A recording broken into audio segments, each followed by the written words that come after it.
Hi everyone, it's Andrea over at Sewspire.com. Today I'm here to show you how to sew this fabulous retro zippered tote bag.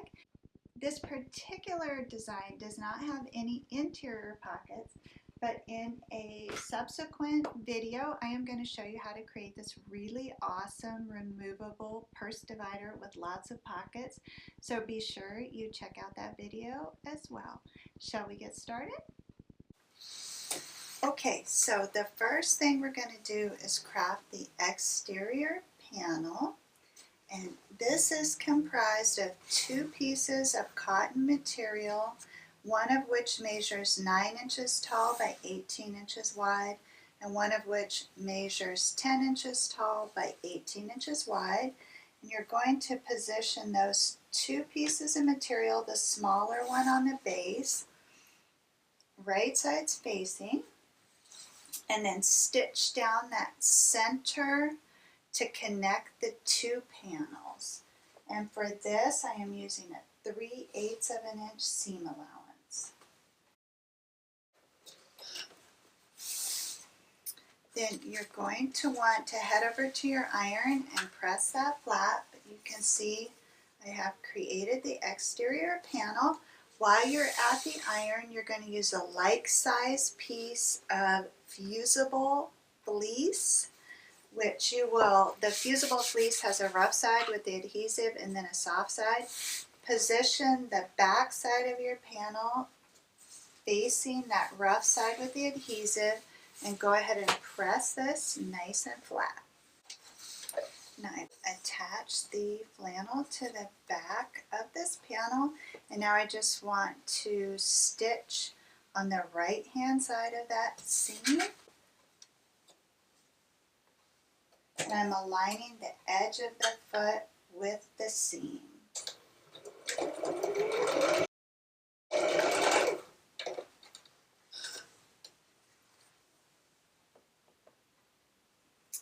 Then using the second panel, which I've already created, you'll duplicate that same process so you have two panels. You're going to take those two panels and position them right sides facing, and then before you pin them together, go ahead and line up those side seams and that top stitching and position a pin right there so that doesn't shift.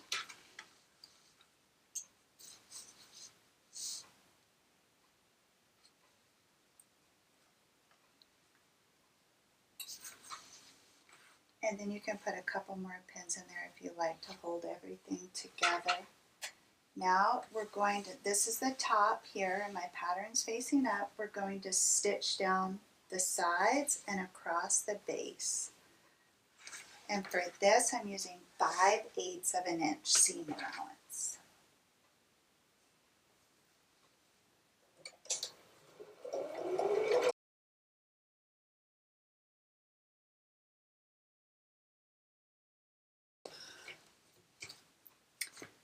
Okay, I have stitched all the way around 3 sides. I want to remove the pins, and then using scissors, I'm just going to trim the excess here at the top and trim that away approximately 3 or 4 inches so you don't have that extra bulk there. So it looks like that. Then what I want to do is reach inside here and flatten out this corner. So I'm aligning the side seam with the base seam to create this triangle. This is known as a fat corner, and I am going to create a 6-inch depth here. If you want, you can use a ruler and mark that off so you have a straight line to sew across. I'm just going to mark it with my fingers.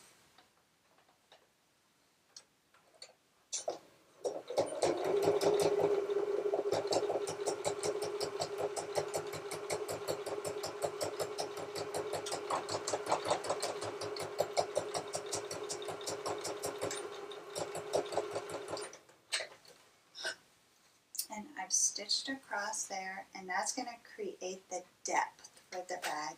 Now I want to repeat that process on the other side.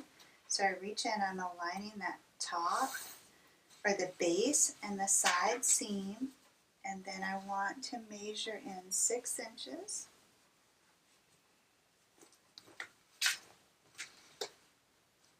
Measure across there 6 inches and stitch from end to end there to create that depth.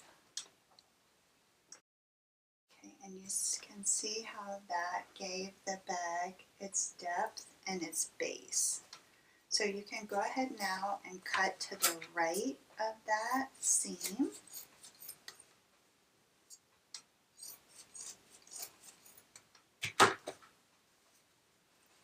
And the exterior is now really taking shape. Go ahead and turn that right side out.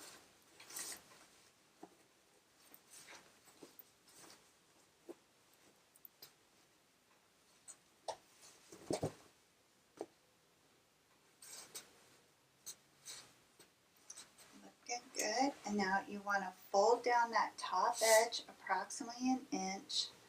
I work off of either side to make sure that I have it nice and even first, and then come into the center. And I'm just pinning that top edge down.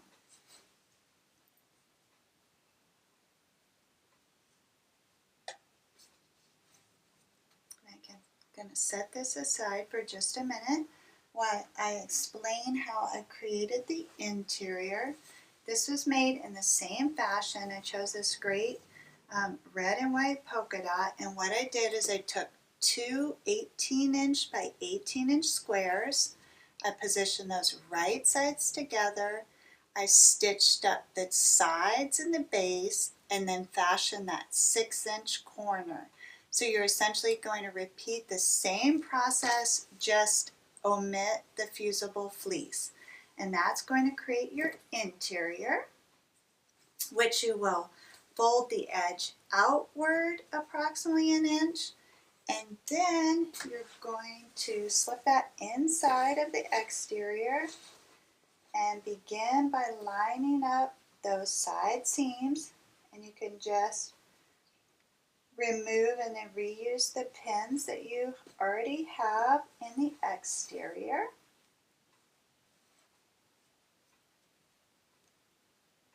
And for that interior, I did use the 5/8 of an inch seam allowance. That's going to be important so that both pieces come together nice for you. And I'm going to add a few more pins here.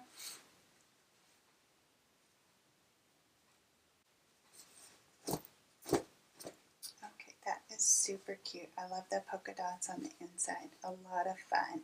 Now we're going to set this aside to create the handles. I have one handle already pre-made, and that was crafted from a piece of cotton fabric which measures 6 inches wide by 30 inches long. And to create the straps, you're going to fold that fabric in half, press that, then open that up and bring those outer edges in to meet on that center press line. And then go ahead and open that back up. So now you have your 3 press lines in the middle, and insert a piece of that fusible fleece which measures 30 inches long by 3 inches wide. And you just put the adhesive side facing down. And then go ahead and bring your edges back in, and then fold that over one more time, and at the iron press that down so that the fleece adheres to the fabric. Then I have my strap ready to sew. Using a very narrow seam allowance, I'm going to stitch down that open end first, and then using the similar seam allowance, I will stitch down the other side just so that the strap is nice and balanced.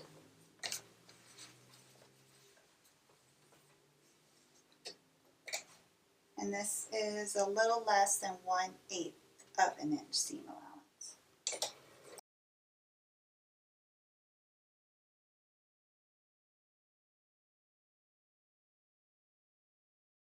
Alright, my second strap is complete.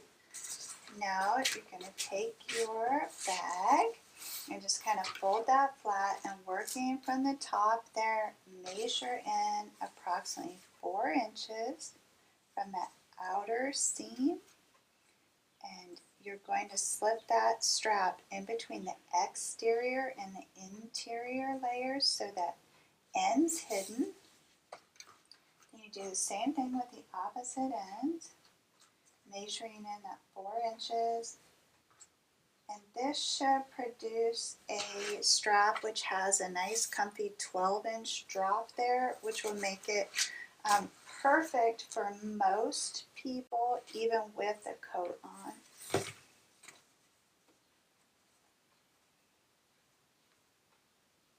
You do the same thing with the second strap. So the strap is getting tucked inside of there about 2.5 inches.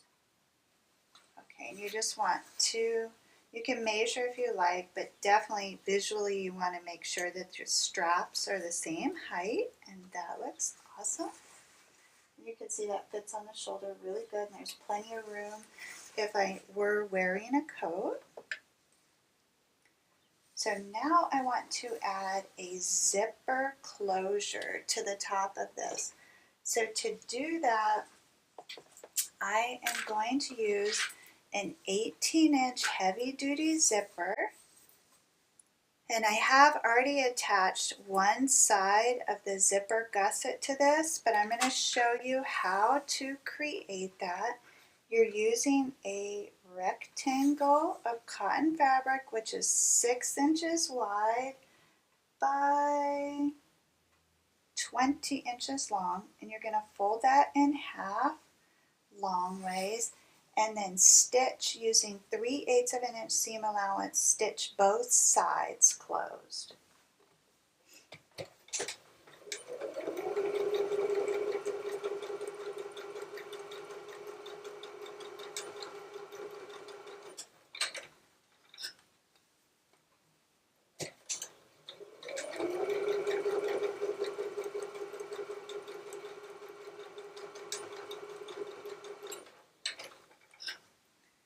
Then you're going to flip that right side out, and then head on over to the iron and press that top edge inward a little more than 1/4 inch. Okay, so I have that pressed, and you can see how I've folded those edges inward, and this is going to create a little channel, not a challenge, it's not hard, a channel in which you can insert that zipper tape. And you just put that in between those 2 layers, and working from the end there, you'll just align that right there with the zipper pulls and put a pin through both layers of the fabric and the zipper.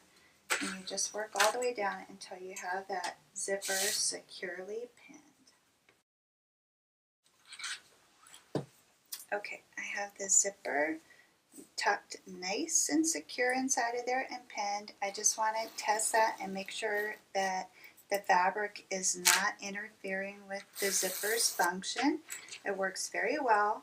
Now I'm going to head over to the machine. I'm going to adjust the needle position as far as I can to the left and stitch down that right hand side, and then I'm going to adjust the needle position as far as I can to the right and stitch down that left hand side.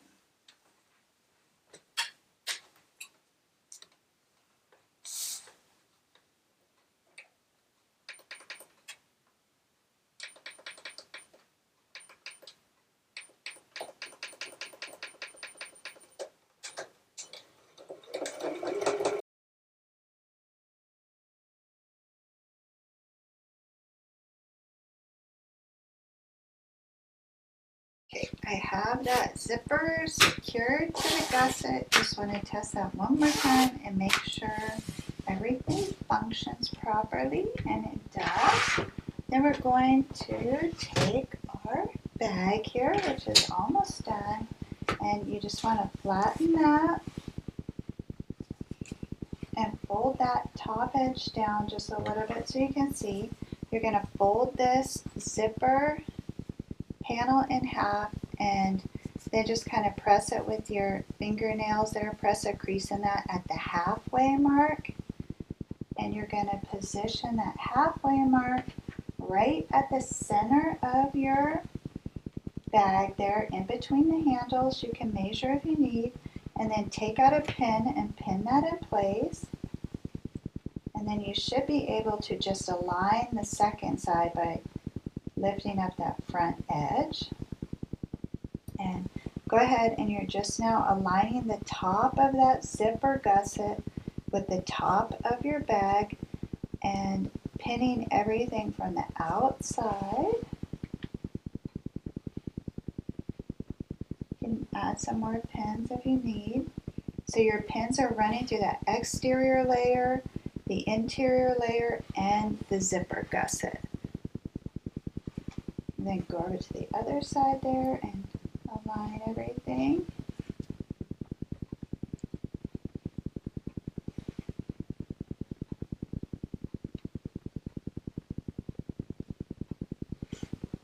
Okay, now with this zipper, you're going to have some little tails hanging off. That is perfectly fine because you'll see when it's finished, we're just going to tuck those in. But this is a separating zipper, so I have the luxury of completely unzipping that so that the bag opens up. And what I'm going to do now is tuck those little tails in. We do not want to attach the tails of the zipper gusset. We just want to attach this zipper across that front and back edge. Okay, so you're going to measure in approximately 2 inches from that side seam, and that's where you'll stop stitching the zipper. Okay, and then at that point you're going to tuck it down. And if it's easier for you to go ahead and fold that zipper under, do that, and then put a little pin in it at the 2-inch mark so you know to stop sewing there.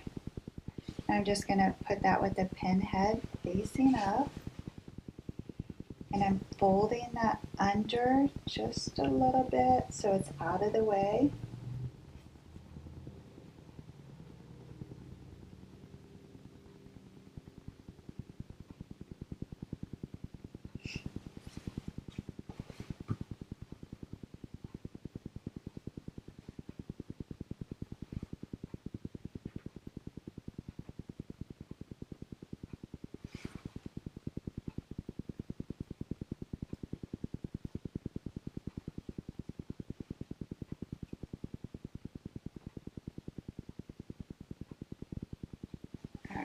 And so now I have that zipper gusset pinned inside of there, and I'm going to remove the deck of the machine, and starting at the handle, I will start sewing all of these layers in place. And I'm going to move very slowly all the way around the edge. When I come to the points where I put those pins 2 inches from the outside seams, I'm going to pay really good attention that that zipper end is staying tucked down. So the key here is really just to go nice and slow.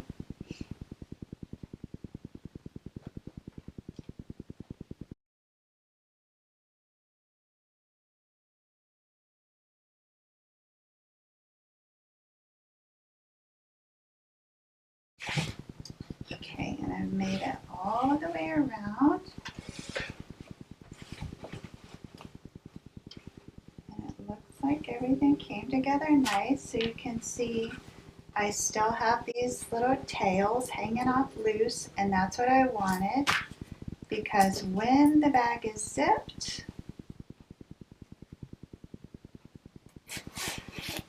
you can, if you like, just wear them hanging out. That's totally fine. Or you can just tuck them right inside like that. This is a great way too, if you're in the city, to keep your bag from being pickpocketed, because you can actually tuck that zipper pull right down inside of there. So depending upon where you are, you might have those little zipper tails hanging out, or you might have them hanging on the inside. I'm just going to trim up all these loose threads here, and then I'll show you how it fits. Okay, I have my zippered retro tote ready to go. This was such a great project. I love showing you all how to make zipper bags, because for years I was designing and sewing bags and terrified of incorporating zippers into the design. There are several different ways that you can integrate a zipper into your tote design. This is just one way. I think it's one of the easiest ways. I'd love to hear from you if you think that this is an easy installation or not. Now, I realize this bag has no pockets, and pockets certainly are nice in a tote, so I'm going to be producing one more tutorial for a removable purse divider that will have multiple pockets, so make sure you check that out as well. And until we meet again, please know the creative genius in me salutes the creative genius in you. Have a beautiful day.